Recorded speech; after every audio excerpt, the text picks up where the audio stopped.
I am a SLP student. I was here from 8th class to 12th class. I recently cracked my NEET with score of 655 out of 720.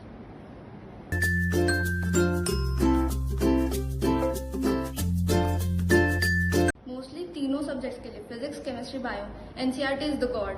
आप NCERT पढ़ो, एकदम अच्छे से पढ़ो. Bio में NCERT पढ़ लो 2 बार 3 बार, उसके बाद में अपनी शॉर्ट नोट्स बनाओ एंड देन उसको पढ़ते रहो, रिवाइज करते रहो.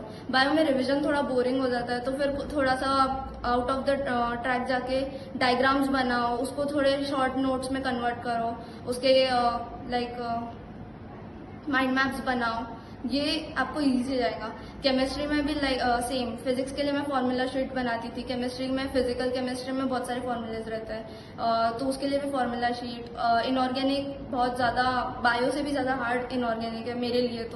तो इनऑर्गेनिक के लिए 2-3 बार एनसीईआरटी पढ़ो, लिख के निकालो. नहीं आ रहा है, लर्न नहीं हो रहा है तो लिखो, ट्राई करो.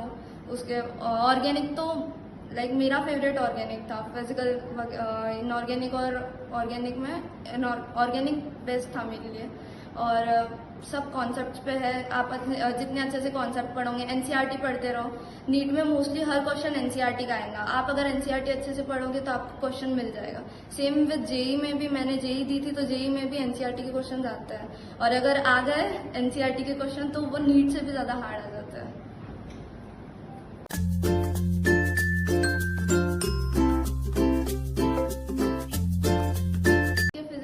मैंने नीट ऑप्ट किया तो मुझे इतने सारे लोगों ने डराया कि नीट में फिजिक्स बहुत हार्ड है, लोगों को फिजिक्स में मार्क्स नहीं आते, etcetera etcetera. But perfect guidance था निशान सर का, और फिजिक्स का हाइप बना के रखा है कि ये बहुत हार्ड है, जमेगा नहीं, नीट के स्टूडेंट्स करते नहीं है. फिजिक्स सबसे इंटरेस्टिंग है. It's conceptual. आपको कुछ रटना नहीं पड़ता है. बायो में सब रटना पड़ता है, फिजिक्स में समझना पड़ता है. फिजिक्स में मेरे स्कोर 165 आए थे विथ 99.57 परसेंटाइल, और मेरा फेवरेट सब्जेक्ट तीनों में से फिजिक्स था.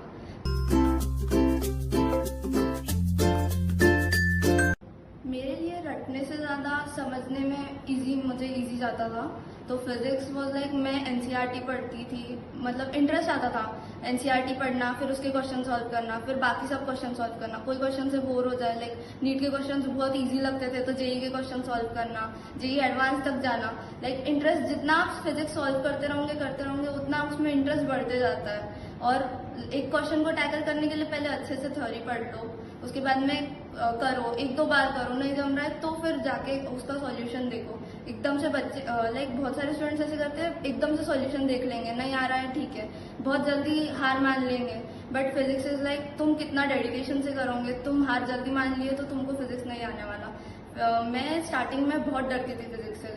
मैं खुद भी यही सोचती थी कि फिजिक्स यार मेरे को नहीं करना, फिजिक्स मैं छोड़ रही है सब्जेक्ट. बट जैसे धीरे धीरे जब आता है ना तो इंटरेस्ट अपने आप बढ़ता है.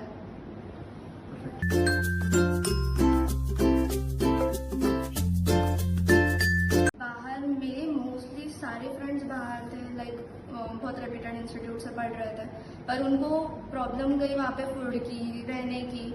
ऑल्सो वहाँ पे टीचर्स आपको फोकस नहीं करते. मतलब वहाँ पे इतने सारे बच्चे, एक बैच में 100-200 बच्चे रह गए, उसमें आप पे फोकस करना उनके लिए पॉसिबल नहीं है. वेरएज मैं यहाँ पे थी, मेरे पेरेंट्स का मुझ पर पूरा फोकस था, सर का मुझ पर पूरा फोकस था. 1-to-1 इंटरेक्शन होता था, मैं अपने डाउट्स इजीली पूछ सकती थी, कंफर्टेबली पूछ सकती थी. और घर पे रहने की वजह से मुझे खाने का कोई प्रॉब्लम नहीं रहा, रहने के लिए भी कोई ऑब्वियसली प्रॉब्लम नहीं था. और बाकी सब काम वगैरह कुछ भी करने की ज़रूरत नहीं थी. खुद का कुछ प्रिपेयर करो. रात को अगर आप जाग रहे हो, बाहर लाइट गई, ये इलेक्ट्रिसिटी प्रॉब्लम्स, सब रहने के प्रॉब्लम्स, पीजी प्रॉब्लम करेगा वगैरह.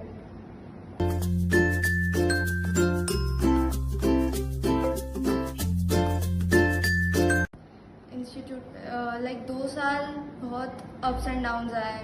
टेस्ट में मार्क्स कम आना, लास्ट में मेरे टेस्ट में मार्क्स लिटरली 400 के आसपास भी गए थे और 600 के ऊपर भी गए थे.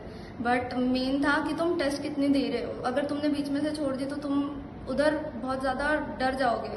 नीट में इतना डराते, 2-2 बार चेकिंग होंगी, ये होगा वो होगा. जब मैं गई एग्जाम देने तो मुझे ऐसा बिल्कुल नहीं लगा कि यार बहुत ज़्यादा स्कैरी सी चेकिंग वगैरह है. टेस्ट एनालिसिस इम्पॉर्टेंट है.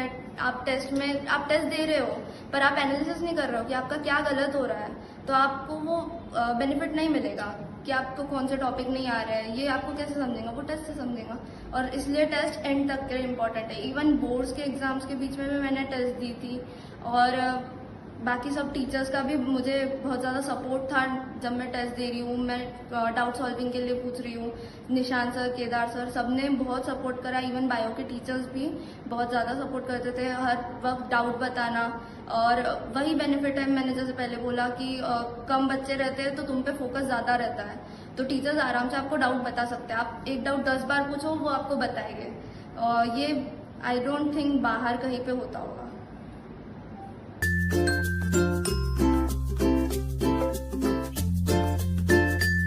नीट का एग्जाम 5 मई को था। उसके पहले 4-5 दिन से मैं ऐसे स्ट्रेस में थी कि क्या होगा क्या होगा। बट एग्जाम के दिन इतने सारे बच्चे दिखे। मेरे सेंटर पे 1000 बच्चे थे, बट उन बच्चों में अपना कॉन्फिडेंस कम नहीं होना चाहिए। मेरे सेंटर पे बच्चे रो रहे थे, डर रहे थे।